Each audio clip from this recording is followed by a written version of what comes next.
Pinagalitan mo na naman siya? Tanong ng isang matipunong boses ng lalaki. Hindi naman sa pinagalitan. Sagot ni Clarissa sa kausap nito sa keypad niyang cellphone. Pinagsabihan ko lang naman, paano ba naman kasi?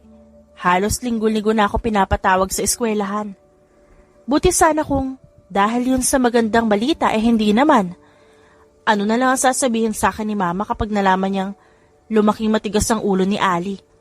Baka ma-disappoint pa yun sa akin. Huminga ng malalim ang kausap niyang si Guzon. Alam ng mama mo kung gaano ka naghihirap para mapalaki si Ali ng maayos. Kaya naman huminahon ka lang dyan, Baka ma-high blood ka nang wala sa oras dyan. Bumuntong hininga si Clarissa.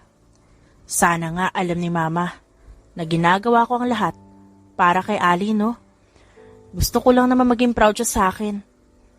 Kahit hindi na sa trabahong kinuha ko. Lumambot ang boses niya na kanina lang ay nagrereklamo. Sana nandito si Mama. Muli siyang bumuntong hininga at pinasadahan ng tingin ng picture na nakapatong sa lamesang katabi ng kama kung saan siya nakahiga. Makikita sa picture na yon ang masayang pamilya. Nakangiti sila at magkakayakap pa. Patay na ang ina nila Clarissa. 10 taon na ang nakakalipas. Samantalang, ang ama naman nila ay pumunta sa ibang bansa para magtrabaho. Ngunit wala pang 3 taon, nagkaroon na ito ng bagong pamilya. Mukhang wala na itong balak na balikan pa ang mga anak na naiwan sa Pilipinas. Ang tanging ambag na lang niya sa buhay ni na Clarissa ay ang pagbibigay niya ng pera buwan-buwan. Hindi yun sapat para tustusan ang pag-aaral nila magkapatid. Kaya naman napilitan munang tumigil sa pag-aaral si Clarissa upang magtrabaho. Pag-tutor ang trabaho niya. 3rd year college siya noong tumigil na siya, kaya naman upang makapag-practice pa rin, pag-tutor ang ginagawa niya. Maganda naman ang swelduhan dito, kahit na hindi pa siya tunay na guro. Iba't ibang bata ang tinuturuan niya. May mga daycare pa lang, mga elementary, mga nasa high school na at minsan, may nagpapatutor pa sa kanyang college student na education din ang kurso. Pagkatapos ng trabaho niya sa umagang yon, dumaan muna siya sa isang karinderya para kumain ng tanghalian. Adobo at pinakbit lang ang in-order niya tsaka kanin. Inilabas niya ang keypad na cellphone at nagtipa ng text para kay Guzon. Tapos na ako sa work ko for this morning. Nasa karinderya ako ngayon, kakain na. Ikaw ba? Magla-lunch ka na rin ba?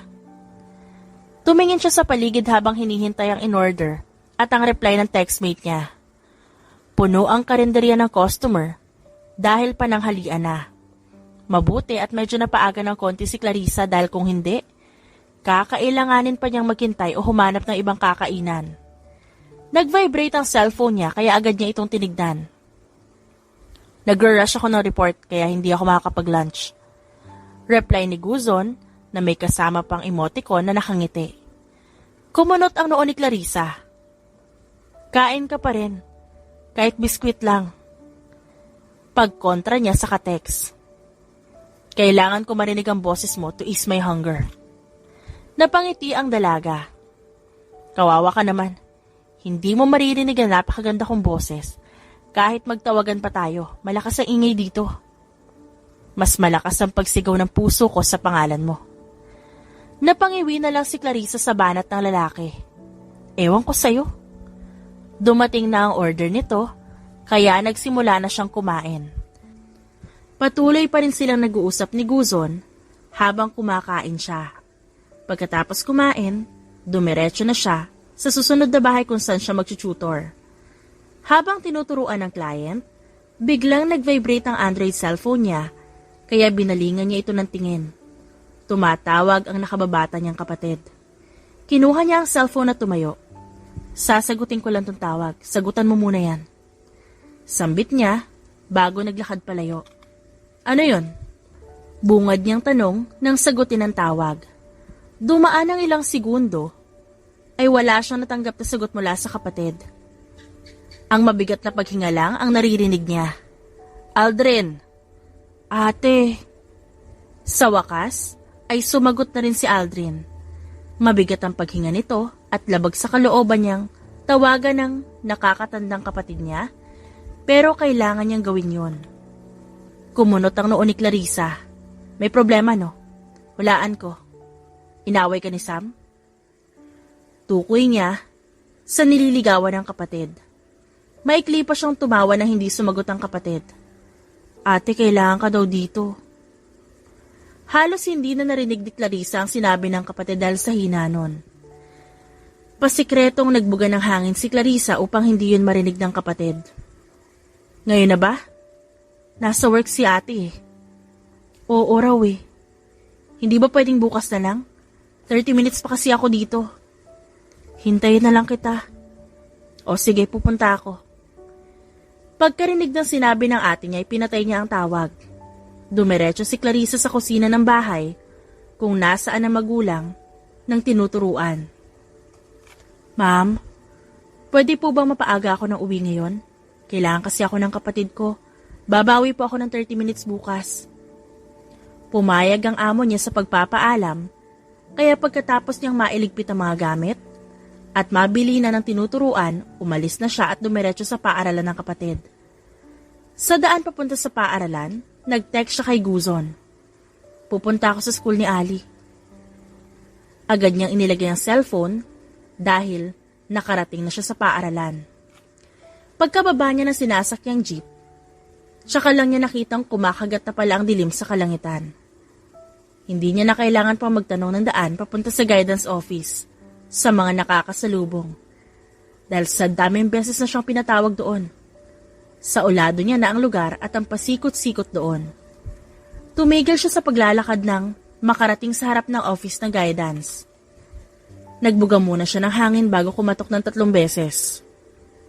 Pagkatapos nun, unti-unti niya nang pinihit ang doorknob at pumasok. Humalik sa balat niya ang malamig na ihip ng hangin dala ng aircon. Bumungad sa paningin niya ang matandang guidance counselor ng paaralan. Sa harap nito, nakaupo ang kapatid niyang si Aldrin at isa pang estudyanteng lalaki na mukhang kasing edad lang ng kapatid niya. Magandang gabi po. Pagbati ni Clarissa at bahagya pang yumuko. Please come in and have a seat, Miss Manalo. Paanyaya ng guidance counselor at iginayak pa ang kamay sa upuang katabi lang ni Aldrin. Agad namang tumugon si Clarissa ng isang pagngiti at tumabi na sa kapatid.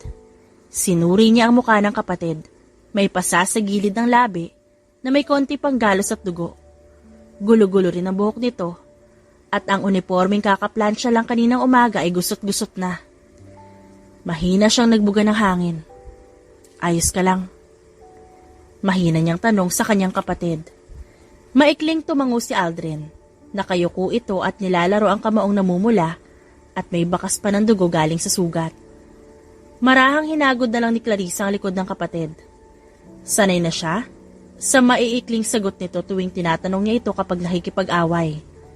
Binalingan ni Clarissa ang binatang nasa harapan lang nila na siguro ay nakaaway ng kapatid. Nakayuko rin siya at nakatitig sa kamaong may pasarin.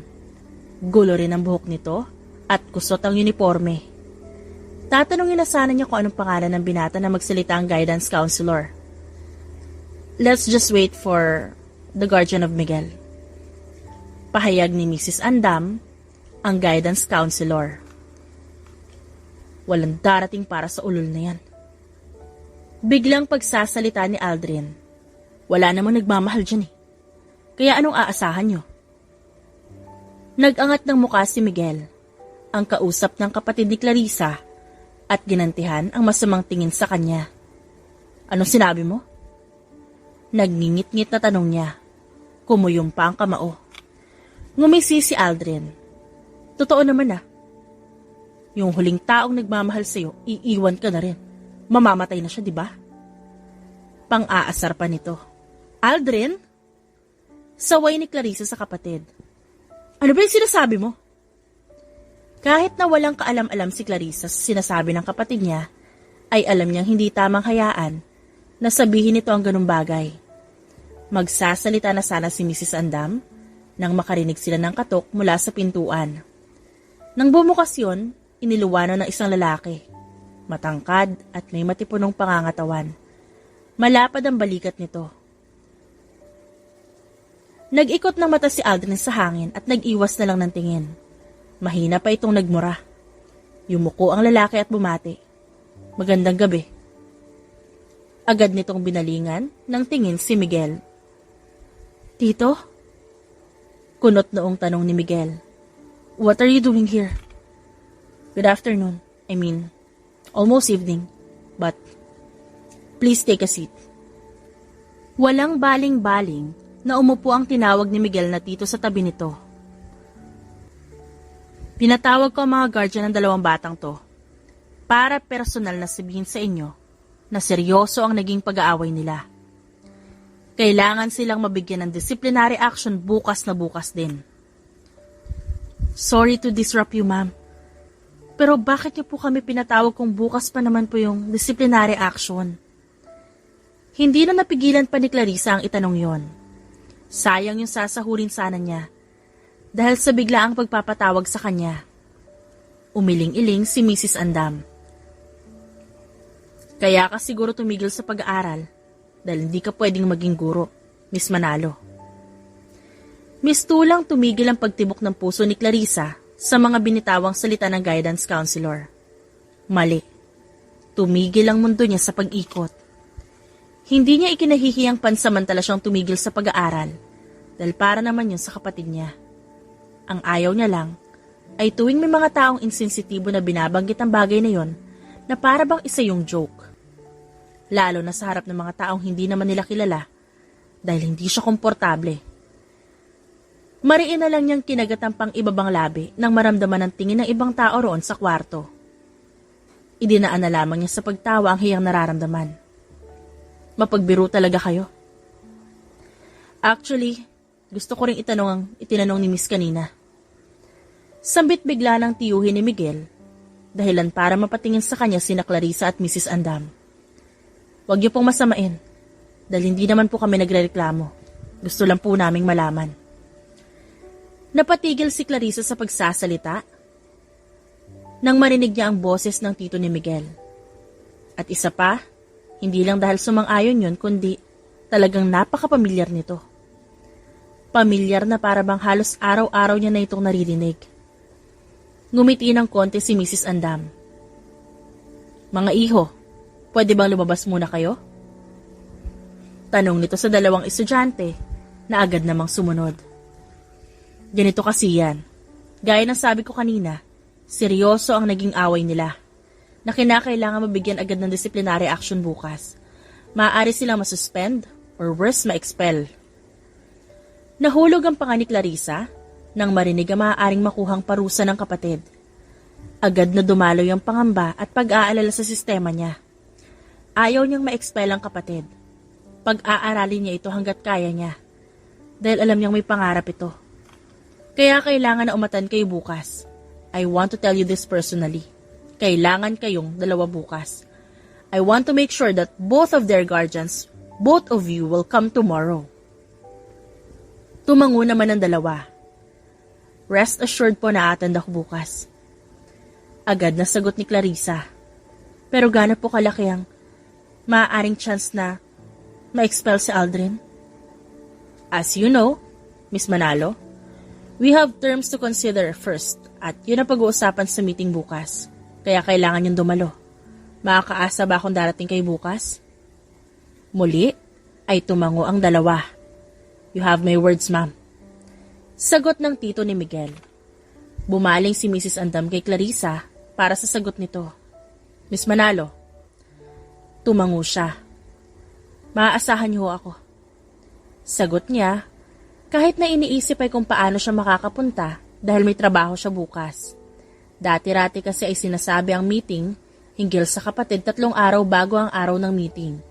Kaya naaayos pa niya ang schedule niya pero iba ngayon. Urgent, an emergency meeting ang gaganapin kinabukasan kaya hindi pwedeng hindi siya dumalo. Agad na hinanap ng mga mata ni Clarissa ang kapatid pagkalabas sa guidance office. Natagpuan niya ito nakaupo sa sahig sa hindi kalayuan. Agad niyang nilapitan ng kapatid at tinapik sa balikat. Uwi na tayo. Tumayo ang kapatid niya at kinuha sa ate ang buhat itong tote bag na may lamang libro. Hindi mo naman to kailangang buhatin araw-araw. Pinapahirapan mo lang ang sarili mo. Anas niya at siya nang nagbuhat nun. Maglalakad na sana sila nang may tumawag kay Clarissa mula sa likuran. Wait, miss. Agad na nilingon na magkapatid ang pinagalingan ng pagtawag. Nakita nila ang tito ni Miguel na naglalakad papunta sa direksyon nila. Kapag yan hiningi number mo ate, uupakan ko yan. Matigas na usal ni Aldrin at masama pa ang tingin sa lalaki. I'm sorry for the trouble caused by my nephew. Paghingi ng tawad ng lalaki nang tuluyang makalapit sa kanila. I'm his uncle, Stephen by the way. Inunat niya ang kamay para sa isang shake hands. Akmang tatanggapin na ni Aldrin ang kamay ng lalaki, kaya agad siyang inunahan ni Clarissa. Clarissa. Sagot niya dito at nakapag-shake hands. Pasensya na rin. Kumain na ba kayo? Gusto niyo ba sumabay sa amin ni Miguel? Alok ni Stephen at nilingon pa ang pamangkin. As a way of my apology. Sasagot na sana si Clarissa nang bumulong ang kapatid niya sa kanya. Uwi na tayo. Mamaya na, inaaya tayo maghapunan, no? Pero ayoko sumabay sa kanila. Protesta ni Aldrin. Hindi pa ako nakakapagluto kaya umuo na lang tayo, libre tutokmol. Pangungumbinsi pa niya at hinarap ang lalaki. Nagtaas ng 2 kilay ang lalaki na para bang nagtatanong kung oo ba o hindi ang sagot ni Clarissa. Nahihiyang ngumiti si Clarissa. Huwag na, nakakahiya. Ako ang dapat mahiya dahil sa gulong dinulot ng pamangkin ko. Umiling si Clarissa. Hindi ka sure sa part na nagdulot. Natatawang pahayag niya. Sige na, samahan niyo na kami mag-dinner ni Miguel. I really feel sorry about this. Aba kung mapilit ka talaga, sasama kami. Pagsang-ayon ni Clarissa. Ate naman. Angal ni Aldrin sa narinig pero wala na siya nagawa pa nang maglakad na sila papunta sa parking lot kung nasa ng kotse ni Stephen. Umupo ang magkapatid sa likod habang tumabi naman si Miguel sa tito niya. Talaga bang sasama tayo? Mahinang tanong ni Aldrin na hindi pa rin tapos sa pag-angal. Alam mo, kung sana hindi ka nakapag-away, edi sana nasa bahay na tayo. Di naman ako yun noon eh. At sino naman? Si Miguel ba? Tanong ni Stephen kay Aldrin at sinilip ang pamangkin. Sino pa nga ba? Pabalang nasagot ni Aldrin. Aldrin. Saway ni Clarissa. Ganyan ba makapag-usap sa nakatatanda? Hindi na ako bata para pangaralan ng tungkol dyan ate. Isip bata ka pa rin. Binalingan niya ang lalaki nagdadrive. Pasensya ka na dito sa kapatid ko ah. Medyo heartbroken lang kasi. Ngumiti naman si Stephen. Lahat naman, pinagdadaanan niyang ganyan. Nanlaki ang mga mata ni Clarissa nang mag-park sila sa isang mamahaling restaurant. Marangya ang itsura nito at halata sa bihis ng mga tao na hindi lang ito basta-basta restaurant. Teka, parang hindi ko kayang kumain dyan. Wala sa sariling usal ni Clarissa habang nakatitig pa rin sa mga tao sa loob. Bumaling si Stephen dito. Bakit? Ayaw mo ba dito? We can go to a different place that you prefer. Ang arte naman nila kung ayaw pa nila dito. Sambit ni Miguel na nauna nang lumabas ng kotse. Tinapik naman ni Aldrin ang ate niya. Ano? Uwi na lang ba tayo? Tanong pa niya at umaasang oo ang magiging sagot ng ate niya. Imbes na sagutin ng kapatid, tumingin si Clarissa sa driver's seat. Libre naman to, di ba? Napangiti si Stephen. Oo naman. Pumasok sila sa restaurant. Ayaw pa sana silang papasukin ng gwardya dahil may pasas sa mukha ang 2 binata. Pero nang makita niya si Stephen ay agad niyang binuksan ng maluwag ang pinto. Nakangiti si Clarissa habang pinagmamasdan ng paligid. Hindi ito siksikan tulad ng karinderya. Maganda rin ang amoy ng paligid at maaliwalas. Cool lang ang mood sa paligid at hindi mukhang nagmamadali. Pagkaupo nila, ay agad na dinampot ni Clarissa ang menu book ng restaurant. Iniskan niya yun Pero hindi na naman siya mapakali. Pagkababa niya ng menu book, tinanong niya agad si Stephen. May order ka na? Napangiwi si Clarissa. Pwede ikaw na lang mag-order sa amin? Hindi kasi ako sanay sa mga ganito. Tumango naman si Stephen at nilingon si Aldrin na katabi ni Clarissa. How about you, may order ka na?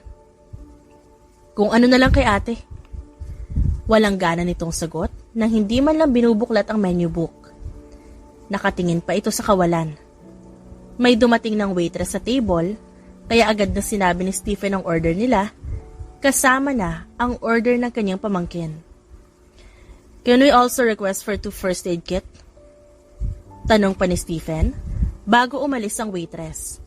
Hindi pa nakakalipas ang 5 minuto dumating na ang first aid kit na hiningi ni Stephen. Kukunin na sana ni Clarissa ang first aid kit para magamot ang kapatid, pero nagsalita naman si Stephen. Clean yourselves in the bathroom. Walang pag-aalinlangang kinuha ni Aldrin ang kit at nauna nang umalis. Kinailangan pang pandilatan ni Stephen ang pamangkin para lang sumunod ito. Hindi naman kaya mag-away yung dalawang yun? May pag-aalinlangang tanong ni Clarissa. Umiling si Stephen. Maraming kumakain dito. Nakakahiyang maglinis ng sugat sa harap nila. Tumango na lang si Clarissa at umasang tama nga ang lalaki. Isa pa, kilala niya naman ang kapatid. Hindi ito mga away kung hindi ito matitrigger. Kaya umaasa siyang sana hindi maitrigger ni Miguel ang kapatid niya. Salamat nga pala sa pag-aya mo sa amin dito ha. Nakakahiyamang sabihin pero first time kong makapunta sa ganitong kainan. Mayaman ka siguro, maraming pera, no? Bukod kasi sa kilala ka ng guard, may binati ka ring lalaki kanina. Hindi naman sa nanghihimasok ako sa buhay mo, ha? Nakita ko lang kasi kaya sinasabi ko. Hindi naman sa mayaman, may kaya lang. Pahayag ni Stephen. Tsaka, isa pa, I'm friends with the owner of this restaurant. Napanganga si Clarissa. Friends? As in, kaibigan? Hindi makapaniwala niyang tanong. Yayamanin ka nga talaga? May kaya lang. Pag-uulit ni Stephen. By the way, can I ask what's your job if you don't mind? Ngumuso si Clarissa. Tutoring. Nahihiya niyang sagot. Nagtuturo ako pero hindi pa ako tapos sa course ko. Tumango si Stephen. That is good since align pa rin siya sa course mo. Actually, no choice lang naman ako eh. Yun daw kasi yung pinakamadali. Napatakip bigla ng bibig si Clarissa nang may mapagtanto. Hala, sorry. Nag-oversharing yata ako. Pasensya na talaga. It's okay. Safe naman sa akin kung ano mang sinishare mo. Hindi nagtagal dumating na ang dalawa. Nakahinga ng malubag si Clarissa dahil nakabalik ng maayos ang kapatid niya nang may maayos ding itsura. Walang dagdag na pasa kundi may bandage ang pasang natamo kanina. Halatang nilinis nito ng maayos. Hindi rin nagtagal, dumating na ang order nila at tahimik silang kumain. Ini-enjoy ni Clarissa ang once-in-a-lifetime food na tinatamasa. Pagkatapos kumain, hinatid na rin sila ni Stephen sa bahay na tinutuluyan. Tahimik ang naging biyahe nila dahil wala nagsasalita. Maraming salamat ulit. Ani Clarissa nang makababa sa kotse. Miguel. Tawag niya sa pamangkin ni Stephen. Huwag mong kalilimutan mag-shower bago matulog para hindi magka-infection yang pasa mo. Kumaway siya bilang pagpapaalam. No worries. Sagot ni Stephen at nag-drive na paalis. Pagpasok nila ay dumiretso ang kapatid niya sa kwarto. Nung pumasok siya, nakita niyang inilapag nito ang tote bag na bitbit kanina. Sa susunod, dalhin mo lang ang kailangan mo. Ani Aldrin at walang paalam na lumabas ng kwarto. Mag-shower ka muna bago matulog. Pahabol ni Clarissa sa kapatid na hindi siya sinagot.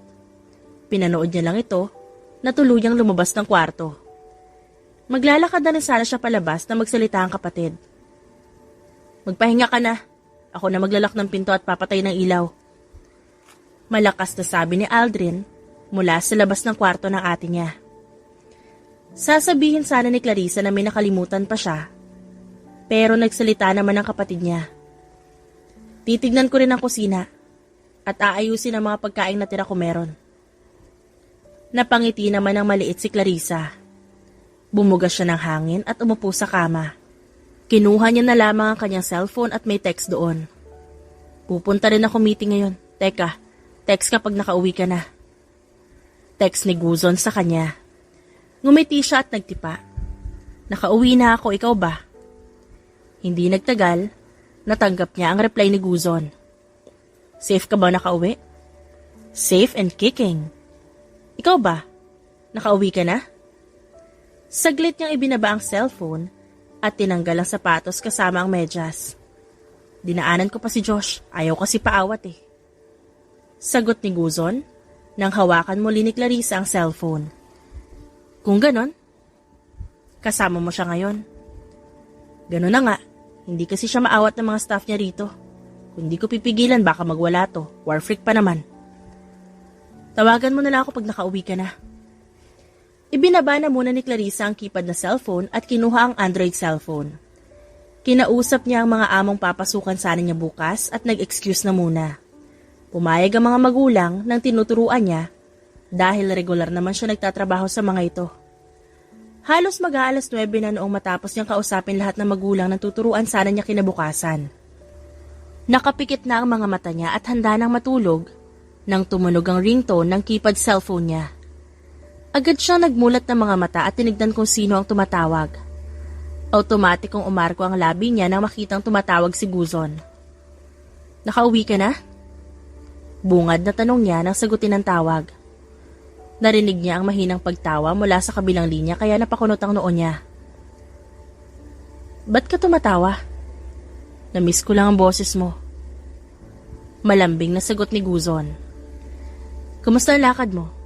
Hindi mo naman pinagalitan ng kapatid mo pag uwi nyo, di ba? Si Clarissa naman ang napatawa. Hindi na, nakakaawa itsura niya eh. Tas pangit pa. Paano ko siya papagalitan ngayon sa lagay niyang yon? Muli, dinaan ni Clarissa sa pagtawa ang mabigat na nararamdaman. Hindi man niya ipakita, nag-aalala talaga siya sa kapatid niya. Nakitawa na lang si Guzon. Kahit na alam din itong nag-aalala si Clarissa. Malala ba? Napanguso ang dalaga. May pasa siya sa gilid ng labi. Dumugo din yon. Tapos yung kamao niya, may pasa rin at may bakas ng dugo. Sana maging maayos ang meeting bukas. Ang sabi kasi ng guidance counselor, pwede siyang ma-expel bilang parusa. Ganon kalala? Hindi ko alam. Alam mo namang ayokong tanungin si Aldrin. Hihintayin ko na lang kung kailan niya feel magkwento sa akin. Napaka-good ate naman pala ng isa ko eh. Magpahinga ka na muna ngayon at huwag mo munang isipin yon. Magtiwala ka magiging maayos din ang lahat. Paano kapag hindi pa din? Paano kapag hindi pa rin naging maayos ang lahat? Darating ako at gagawin ko ang makakaya ko para maging maayos ang lahat. Ano bang sabi ko? Kasama mo ko sa kahit anong laban. Hindi ka nag-iisa. Pagkatapos nun, ay kinanta ni Guzon ang paboritong kanta ni Clarissa. Kahit papaano, ay gumaan ang nararamdaman ng dalaga. Pakiramdam niya, napakaswerte niya dahil nakilala niya si Guzon. Hindi pa man sila nakikita sa personal o hindi pa man nila alam ang tunay na pangalan ng isa't isa, malapit na siya sa binata.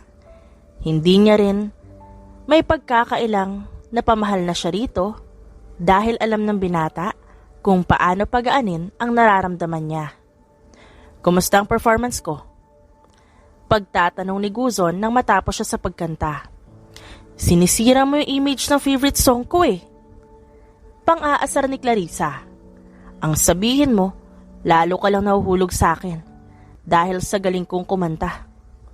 Natawa si Clarissa rito. Ha? Nawawala ka ata? Napakainit ang Pilipinas pero ang hangin mo. Nakilala ni Clarissa si Guzon sa paraang hindi niya inaasahan. Wasak na wasak ang puso niya noon. Nalaman niya kasing pinagtataksilan pala siya ng pinakamamahal niyang boyfriend at ang itinuturing niyang best friend sa loob ng 6 na buwan.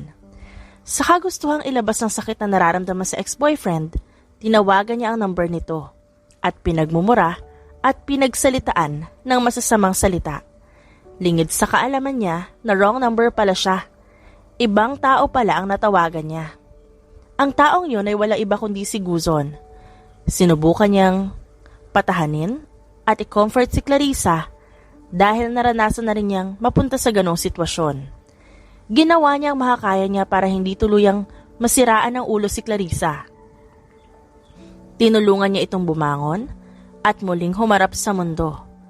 Dahil doon ay naging mas malapit sila sa isa't isa at hindi nagtagal, unti-unti ring nahulog sa isa't isa. Aldrin! Sunod-sunod na kinatok ni Clarissa ang pintuan ng kapatid kinaumagahan. Tumayo ka na dyan at kakain na, bilisan mo at maliligo ka pa. Kakatok pa sana siya pero buti na lang ay nagbukas na si Aldrin. Habang kusot-kusot pa ang mata. Naku, gising na ang bird's nest ni Ate Clarissa. Maligayang pagbati ng dalaga sa kanyang kapatid. Ginulo pa niya ang mukhang pugad ng ibong buhok ng kapatid.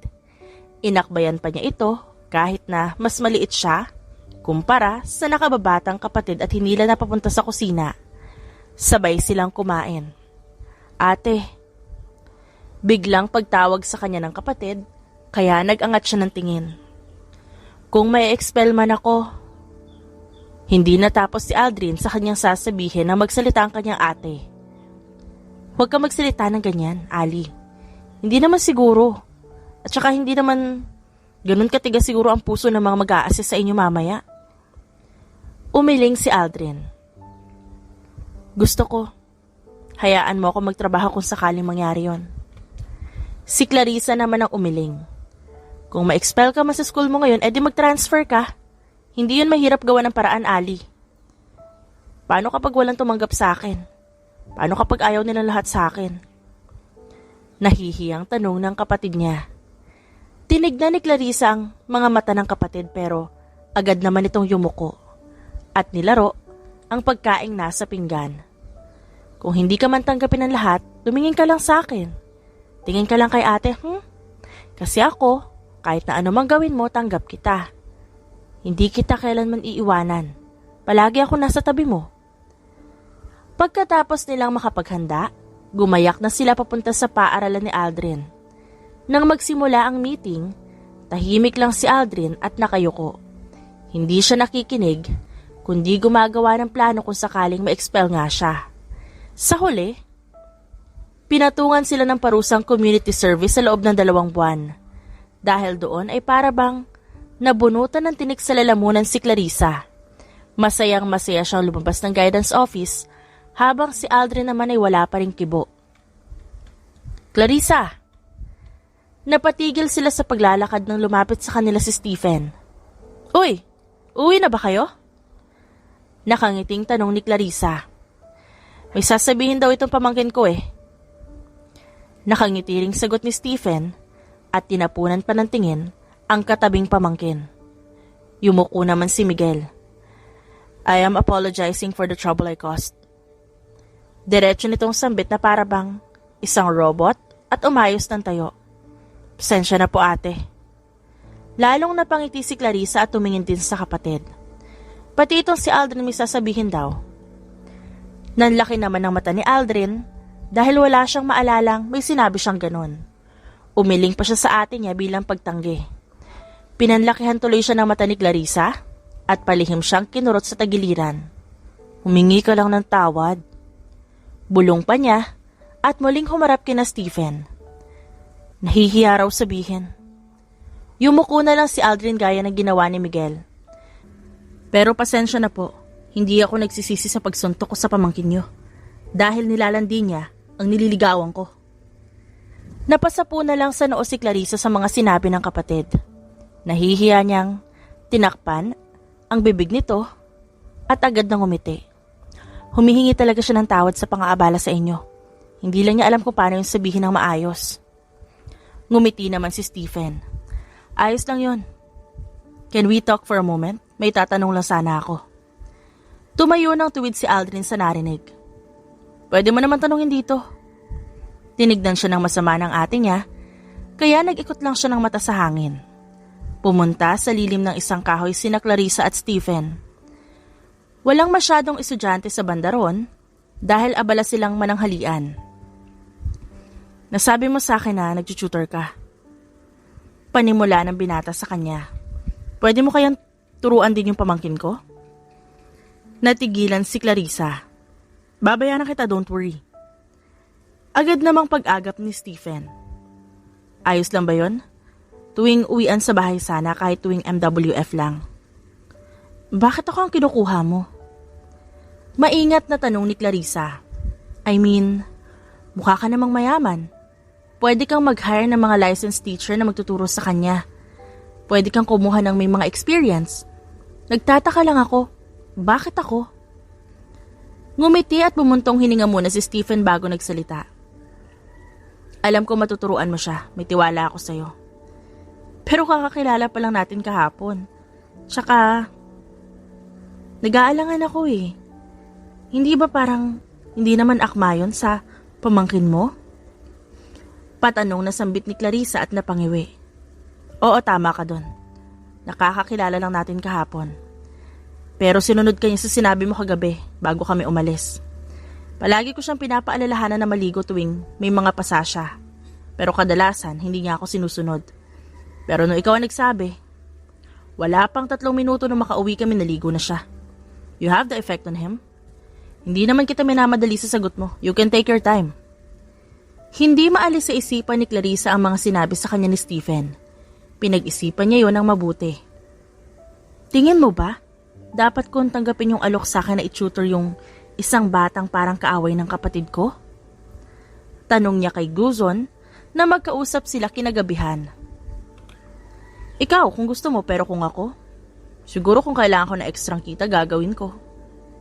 Prenteng sagot ni Guzon. Pero kung iisipin mo, kapag napalapit ka na rin sa bata, malalaman mo kung ba't nga ba sila nag-away ng kapatid mo. Tumata kay Clarissa ang sinabi ni Guzon. Hindi siya makapagdesisyon. Para kasi siyang nagiging bias dahil nakaaway nga ng kapatid niya yung pamangkin ni Stephen. Pero kung titignan sa kabilang banda, may punto naman si Guzon. Kinabukasan pumunta siya sa paaralan ng kapatid upang bigyan ito ng tanghalian.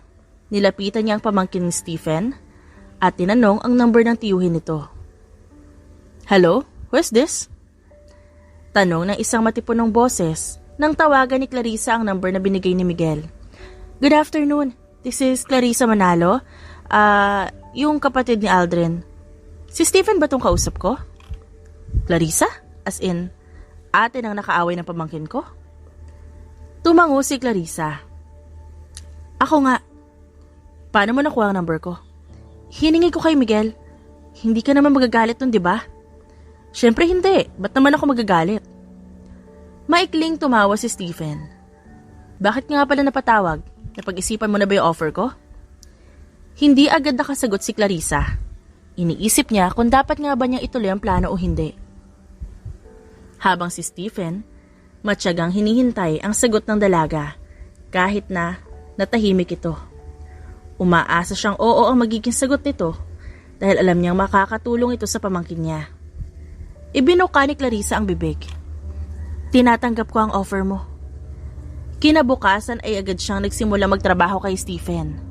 Pagkatapos niyang makapagluto ng dinner, dumiretso na siya sa address na ibinigay sa kanya ni Stephen. Nasabi niya na sa kapatidan tungkol sa offer na yon. Nung una, tumutol ito dahil baka siraan ito ni Miguel sa kanya. Pero pumayag din naman kalaunan. Napatigil si Miguel nang madatnan si Clarissa sa sala nila nang umuwi siya mula sa paaralan. Nakaupo ang dalaga sa tiles at may mga libro na ring nakahanda sa lamesa. Ano pong ginagawa mo dito? Takang tanong ng batang lalaki habang nanlalaki pa ang mga mata. Ngumiti si Clarissa at tumayo. Nandito ako para i-tutor ka. Magbihis ka na para makapagsimula na tayo. Maikling tumango si Miguel at walang tanong na umakyat. Pagkaraan ng ilang minuto, bumaba na ito dala-dala ang bag. Nagtataka pa rin siyang lumapit kay Clarissa. Pinadala ka po ba ni Tito? Tanong nito nang umupo sa couch. Tumango naman si Clarissa. Pwede ko ba makita mga notebooks mo para alam ko kung anong lesson nyo? Kusang loob na ibinigay ni Miguel ang bag habang nakatitig pa rin sa guro. Bakit daw ako ipapatutor? Tanong naman ito kahit hindi pa nasasagot ang unang tanong. Sa naalala ko, hindi naman bagsak ang grades ko Nahihiya noong una si Miguel kay Clarissa. Ngunit na magtagal, nakapalagayan na rin nila ng loob ang isa't isa. Palagi kasi siyang nahuhuli ng guro na umiiyak. Lalong napalapit ang loob nilang dalawa nang ikwento ni Miguel ang nangyari sa papa nito. Pumunta ang papa ni Miguel sa ibang bansa para sa isang business trip. Pero pagbalik sa Pilipinas, nag-crash ang sinasakyan nitong eroplano at dahil doon nakoma ang papa niya. Kaya sa tito niya muna siya tumutuloy. Ate, punta ka bukas Nakangiting saad ni Miguel habang nagliligpit sila ng gamit matapos ang session nila. Nagtatakang napatingin si Clarissa sa kanya. Wala tayong session bukas. Alam ko. Birthday kasi ni Mama bukas. Gusto ko sana samahan mo ako mag-celebrate. Kung gusto mong isama si Aldrin, okay lang. Ngumiti si Clarissa. O sige. Masaya siyang tumango at inakbayan ng binata. Basta ba, ipangako mong hindi ka na ulit makikipagsapakan. Napatingin sa kisame si Miguel.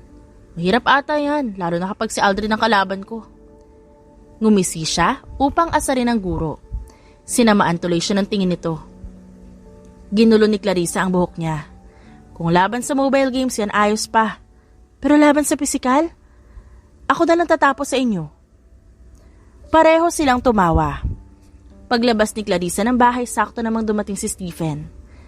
Madalas sila nakikita mula nung tinuruan niya si Miguel at habang patagal ng patagal, lalong nagiging pamilyar sa kanya ang boses ng lalaki. Uuwi ka na ba? Tanong ni Stephen na nakabukas ang bintana ng kotse. Hatid na kita. Umiling naman si Clarissa. Pagod ka na, kaya ko naman mag-commute. Umiling din si Stephen. Alam kong kaya mo. Dahil matyaga ka, pero dahil matiga ka sa pamangkin ko, sakay na, ihahatid na kita. Hindi na tumanggi pa si Clarissa at sumakay na lang sa tabi ni Stephen. Hindi mo naman kailangan tong gawin Hindi nga, pero gusto ko. Cab drivers are dangerous sometimes. Mahinang natawa si Clarissa. Social naman ng cab. Tricycle lang afford ko, sir. Am I not paying you well?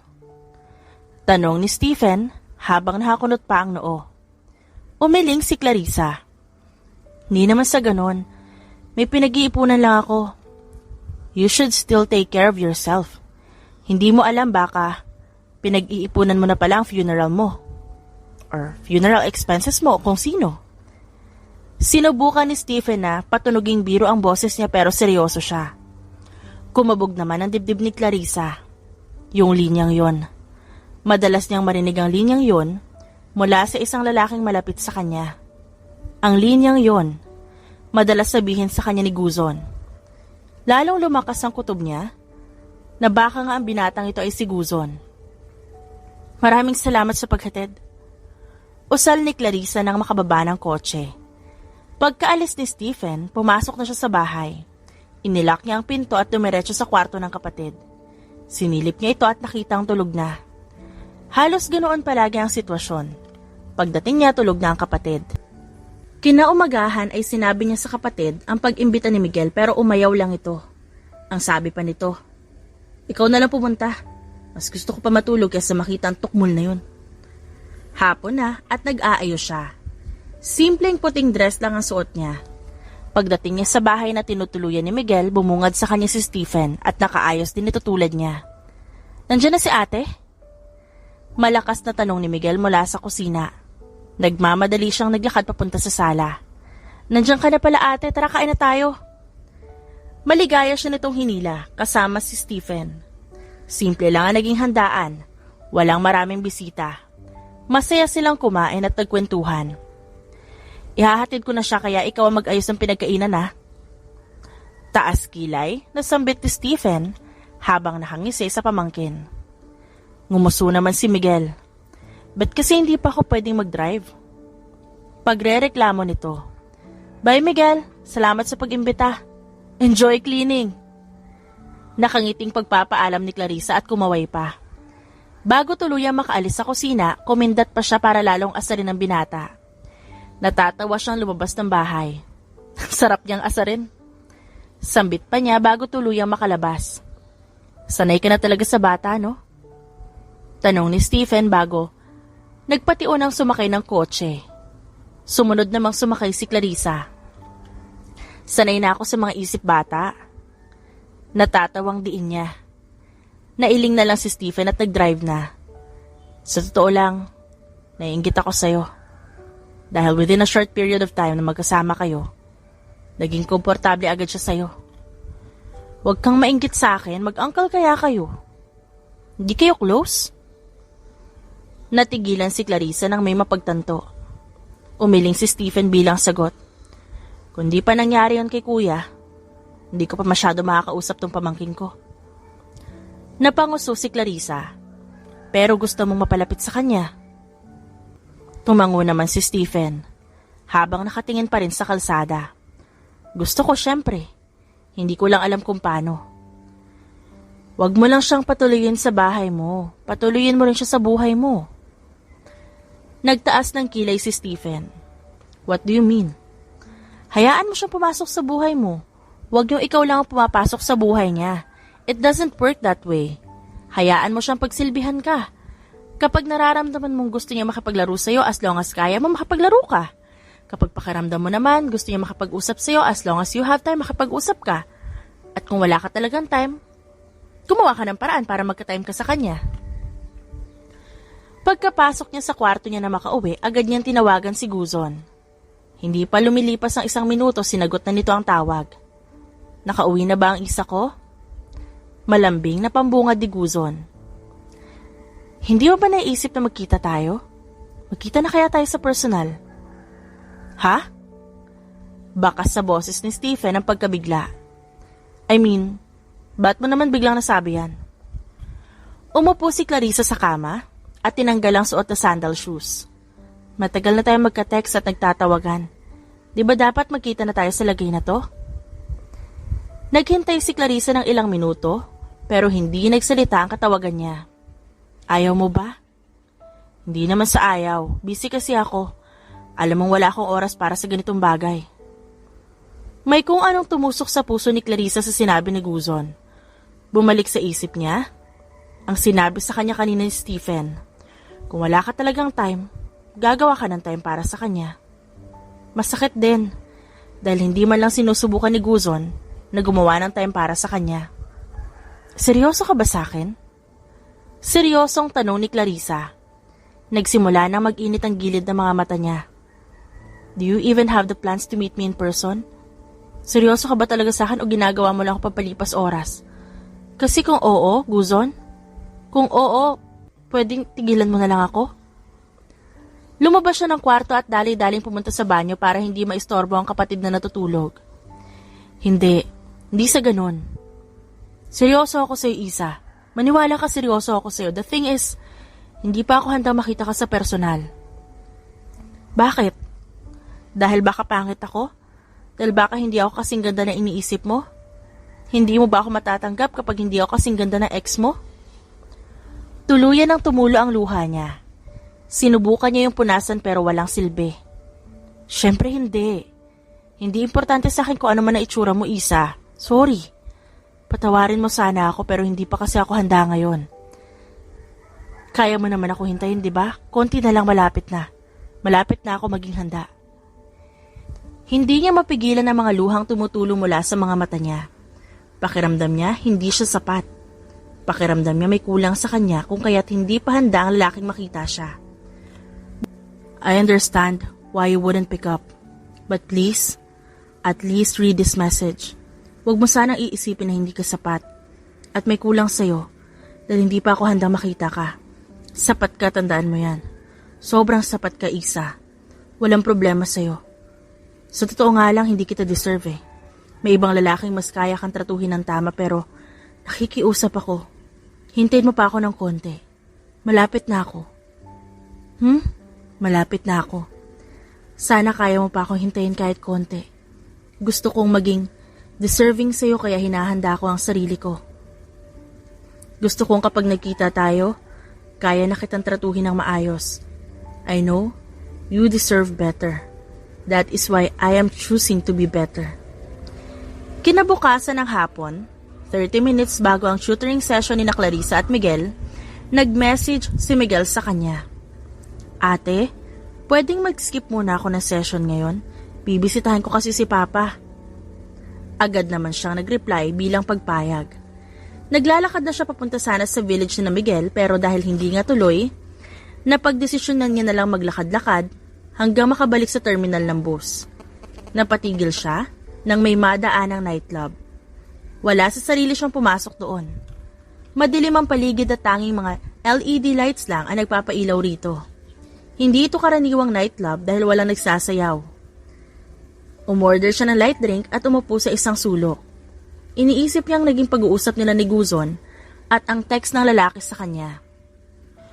Sinusubukan niyang paniwalaan ng lalaki pero tuwing iisipin niyang si Stephen ang textmate niya, parang ang hirap paniwalaan dahil hindi imposibleng walang nililigawan ng lalaki.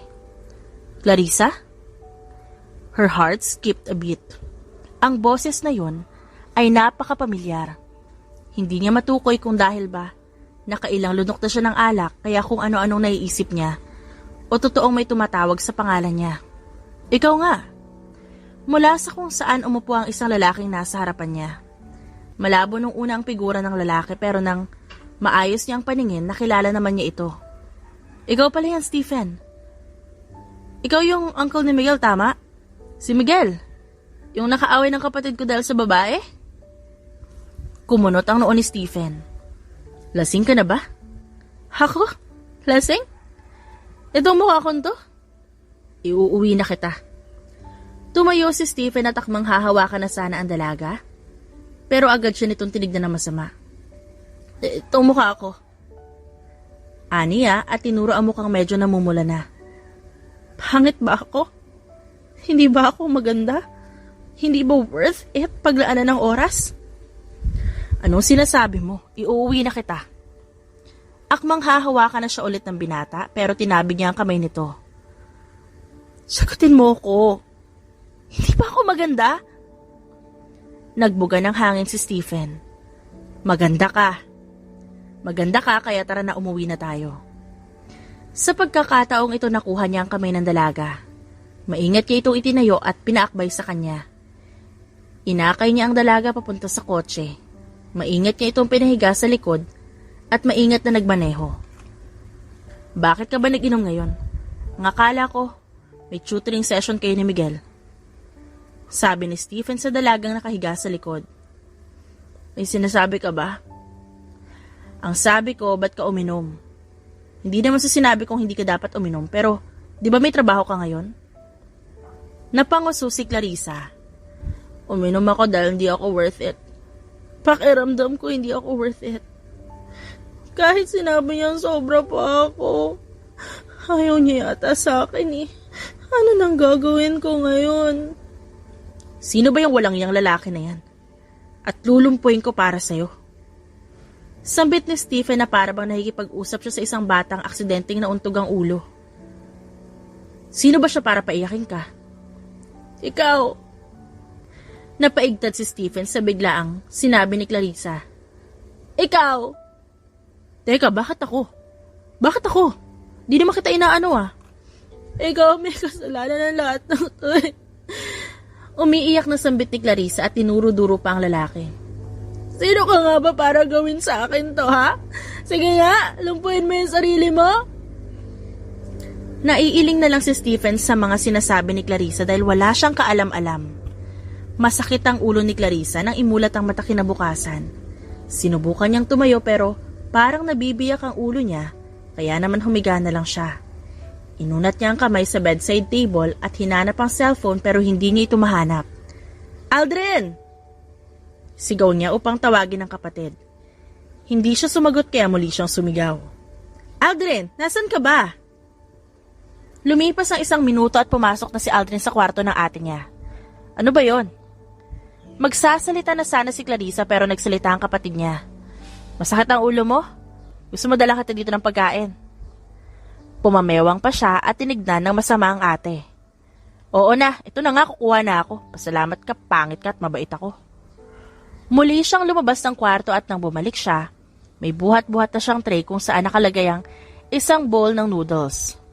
Bumangon ka na dyan, masakit ba yung ulo mo? Gusto mong alalayan pa kitang bumangon? Sunod-sunod na tanong nito at maingat na inalalayan ng ate na umupo. Susubuan pa ba kita? Natawa na lang si Clarissa sa mga ginawa at sinabi ng kapatid niya. Baliw ka, nasa na cellphone ko? Tanong niya at kinuha ang tray sa kapatid. Bamalay ko sa'yo, umuwi ka dito ng lasing tas tatanungin mo ako tungkol sa bagay na nawawala. Kumain ka na nga lang muna. Ganun na nga ang ginawa ni Clarissa. Kumain siya at naligo pagkatapos para mahimasmasan. Hindi mo ba talaga nakita ang cellphone ko? Tanong niya na makapag-ayos na. Baka nasa bag mo. Wala, tinignan ko na kanina. Di mo talaga nakita? Ano ngang malay ko ate? Ba't ba akong tinatanong mo niyan? Ba't hindi yung uncle ni Miguel?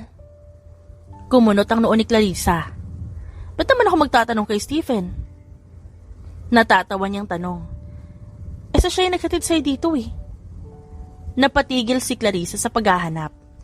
Napatayo pa siya ng maayos at inisip ang mga nangyari kagabi. Dali-dali siyang pumunta sa kusina kung nasa ng kapatid. Sino naghatid sa akin? Taas kilay niyang tanong.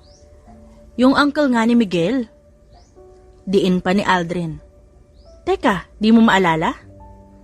Kinagat ni Clarissa ang pang-ibabang labi. Wala naman siguro akong ginawang di maganda, no? Nagkibit balikat si Aldrin. Iinom-inom kasi. Alam mo namang mababa ang alcohol tolerance mo. Napasapulang si Clarissa ng muka. Ang malala, may kumatok sa pinto ng bahay nila at nang buksan niya ito. Good morning. Nakangiting bati ni Stephen habang nakataas ang palad. Dumaloy ang kahihiyan sa katawan ni Clarissa.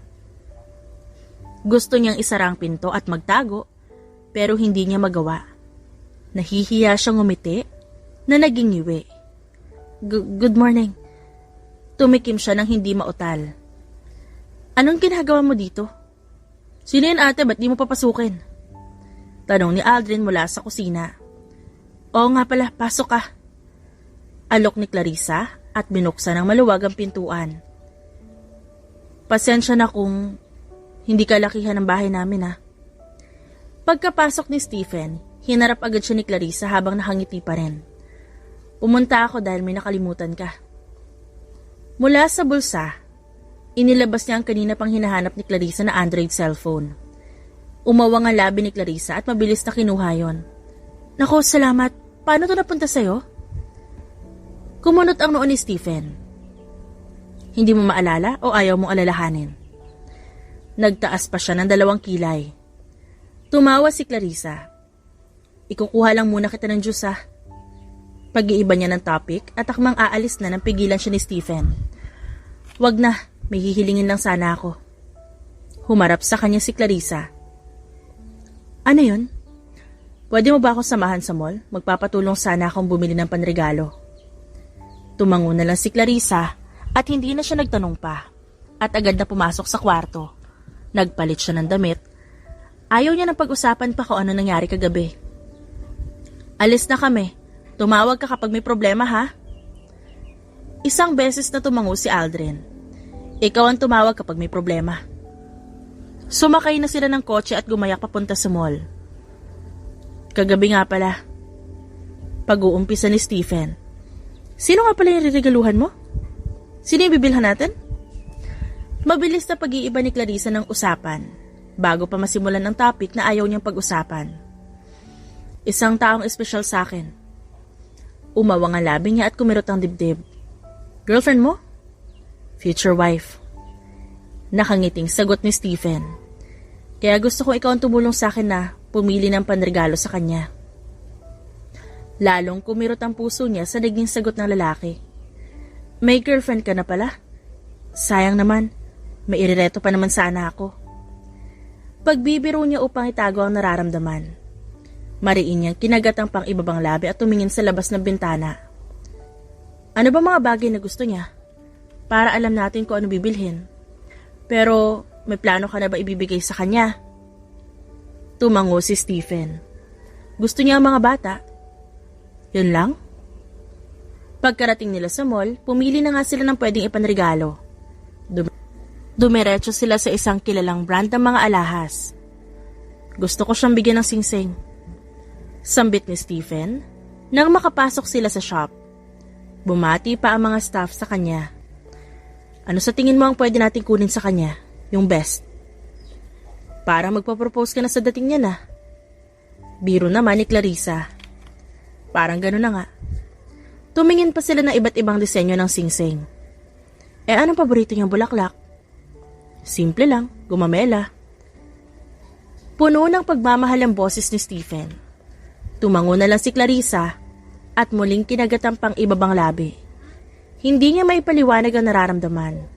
Nagsiselo siya, nagagalit siya, pakiramdam niya ay pinagtataksilan siya. Iniisip niya na lang na baka hindi si Stephen si Guzon. Baka nga magkaboses lang ang dalawa. Marami naman siguro magkakaboses sa mundo, hindi ba? Sa dinami-rami ng tao. Naagaw ang atensyon niya na isang singsing na walang malaking bato o anumang magarbong disenyo. May maliit lang na linya doon. Simple lang pero nagawang pawiin kahit konti ang nararamdaman niya. Ngumiti siya at inisip na ganoon ang gusto niyang singsing sa hinaharap. Anong gusto mong proposal? Kaswal na tanong ni Stephen nang makabili na ng singsing. Nasa restaurant sila at nanananghalian. Simple lang. Gusto kong bigyan niya ako ng teddy bear, tas may hawak siyang box kung saan nandun yung singsing.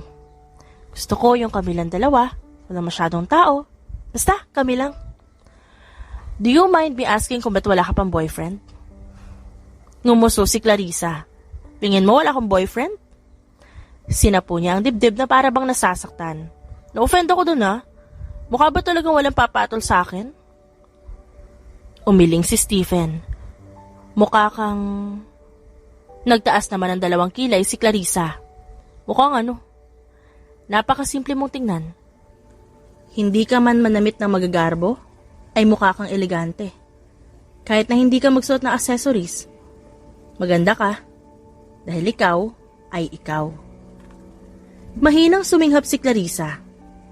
Ang sarap sigurong maniwala pero may girlfriend ka na, di ba? Hindi mo na dapat sinasabi yan sa ibang babae. Baka magselos yun at hindi umuo kapag nag-propose ka na. Maiintindihan niya yon. Understanding kaya siya, kaya nga mahal na mahal ko siya. Kahit minsan nahihirapan akong bigyan siya ng oras, iniintindi niya ako. Kung mahal mo talaga siya, kahit na mahirap, gagawa ka ng oras para sa kanya. Spending time together matters. Tumango si Stephen. Tama. Kaya nga nakagawa na ako Ngumiti siya ng malapad. Dumaan sila sa isang shop na nagtitinda ng mga laruan ng bata pagkatapos kumain. Bibili pa tayo dito? Mahilig siya sa mga bata, tama? Pagpapaalala ni Stephen. Kung ikaw, bibigyan mo ng laruan ng minamahal mo na mahilig sa bata, anong laruan na ibibigay mo nang hindi siya naiinsulto? Stuffed toy. Mabilis na sagot ni Clarissa kaya naman nagtungo sila sa part kung saan naroon ang stuffed toy. Pwede ka bang pumili para sa akin? Siyempre. Walang pag-aalinlangang sambit ni Clarissa. Inisa-isa niya ang mga stuffed toy at hindi siya makapili dahil lahat ay magaganda at malalambot. Anong paborito niyang kulay? Pink and a shade of tan. Bumilog ang bibig ni Clarissa. Maganda taste niya, pareho kami. Halos 30 minuto silang pumili ng stuffed toy. Pagkatapos, pumunta na sila sa kotse at umalis na. Maraming salamat Hindi mo alam kung gaano kalaking tulong to. Paano ba ako makakabayad? Imbitahin mo na lang ako sa kasal niyo. Prenteng sagot ni Clarissa at binuksan ang bintana. Hindi mo na dapat kailangan pang sabihin yun. Dapat nandun ka na talaga. Ang ganda ng sunset. Nakangiting sambit ni Clarissa habang pinagmamasdan ng papalubog na araw. Kahit napalubog na siya, ang ganda pa rin niya. Napakaganda nga. Nakangiting pagsang-ayon ni Stephen at tinapunan ng tingin ang direksyon ni Clarissa. Tumunog ang cellphone ni Clarissa kaya agad niya itong tinignan. Mabilis niyang sinagot ang tawag nang makitang si Aldrin nito. Ano meron? Pwede ka pa pupunta dito sa bahay nila, Sam? Wala palang pera yung nadala kong wallet. Sambit ng kapatid at tumawa pa. Baliw ka ba? Pupunta ka dyan ng walang dalang pera? Nagmamadali ako kanina eh. Oo na, ito na. Pagkababa ng tawag, ay sinabi niya kay Stephen ang address kung nasa ng kapatid. Bumaba siya sa hindi kalayuan sa bahay nang nililigawan ng kapatid. Nandito na ako sa may bench. Text niya sa kapatid at umupo sa bench na nasa ilalim ng puno. Bumuntong hininga siya. Iniisip kong, hindi nga ba talaga si Stephen ang textmate niya? Speaking of the devil. Sambit niya na makatanggap ng text mula sa taong iniisip. Are you angry at me? Tanong ni Guzon sa text. Hindi ako galit, naiinis ako. Sagot ni Clarissa sa hangin at binalik ang keypad cellphone sa bag. Sakto, dumating naman ang kapatid niya. Clarissa, to the rescue, manalo. Maligayang sambit ni Aldrin at inakbayan ng ate. Naglakad na sila papunta sa highway para doon mag-abang ng jeep. Paano na lang kaya kapag nag-asawa ka na? Hindi mo naman ako iiwan, di ba? Ngumuso ang kapatid niya. Ano mag-aasawa, wala pa nga akong boyfriend eh. Pero kahit pa mag-asawa ako, hindi kita iiwan, no? Sino sila para iwan ko ang paborito kong bird's nest? Nakakaloko niyang tanong at ginulo ang maayos na buhok ng kapatid. Umabot ng halos 10 minuto bago sila nakapara ng jeep. Pagkaraan ng 20 minuto, nakarating na rin sila sa bahay nila. Inilabas ni Clarissa ang susi pero nang hawakan niya ang doorknob ay hindi ito nakalock kaya agad niyang tinignan ng kapatid. Ngumiti naman si Aldrin.